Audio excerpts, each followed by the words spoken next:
گدھا بن گیا شیر۔ بیوقوف جیسا بھی بھیس بدلے، اس کے بولنے سے ہی اس کی بیوقوفی کا پتہ چل جاتا ہے۔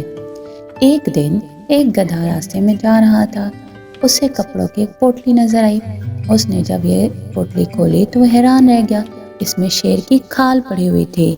گدھا بہت خوش ہوا اور اس نے شیر کی کھال اوڑھ لی۔ واہ، یہ تو بہت اچھی ہے، اب میں کیسا لگ رہا ہوں؟ یہ دیکھنے کے لیے گدھے نے قریبی تالاب میں جا کر اپنا عکس دیکھا۔ اب میں شیر بن گیا ہوں، اب میں ان سب کو مزہ چکھاؤں گا جو میرا مذاق اڑاتے تھے۔ گدھا بھاری قدموں سے جنگل میں داخل ہوا۔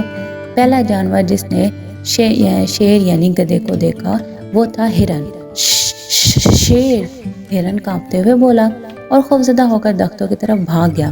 کتنا مزہ آیا! گدھے نے اپنی کامیابی پر خوش ہو کر کہا۔ اتنے میں دیکھا بھی لومڑی آ رہی ہے۔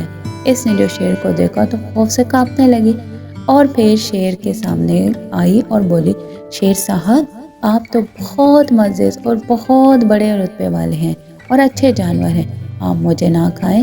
لومڑی گدھے کے قدموں میں گر کر اسے زندگی کی بھیک مانگنے لگی۔ جلد ہی پورے جنگل میں ہلچل مچ گئی کہ جنگل میں شیر آ گیا ہے۔ بندر خوفزدہ ہو کر ایک درخت سے دوسرے درخت پر دوڑنے لگے۔ خرگوش اپنے بلوں میں جا کر چھپنے لگے۔ کتنے مزے کی بات ہے، اب مجھے ان شیر کی طرح دھاڑ کر انہیں اور ڈرانا چاہیے۔ گدھے نے اپنے آپ سے کہا اور پھر شیر کی طرح دھاڑا، لیکن اس کی دھاڑ میں الگ ہی آواز نکلی، ڈیچو ڈیچو۔ جب سب جانوروں نے یہ آواز سنی تو اور باہر آ گئے۔ انہیں گدھے کی اصلیت جاننے میں دیر نہ لگی۔ یہ دراصل گدھا ہے جو شیر کی کھال میں آ گیا ہے۔ سب جانوروں نے آ کر گدھے کی وہ درگت بنائی کہ مت پوچھیں اس کا کیا حال ہوا۔ اس کے بعد گدھے نے توبہ کر لی، اب جنگل کے جانوروں کو کبھی تنگ نہیں کرے گا۔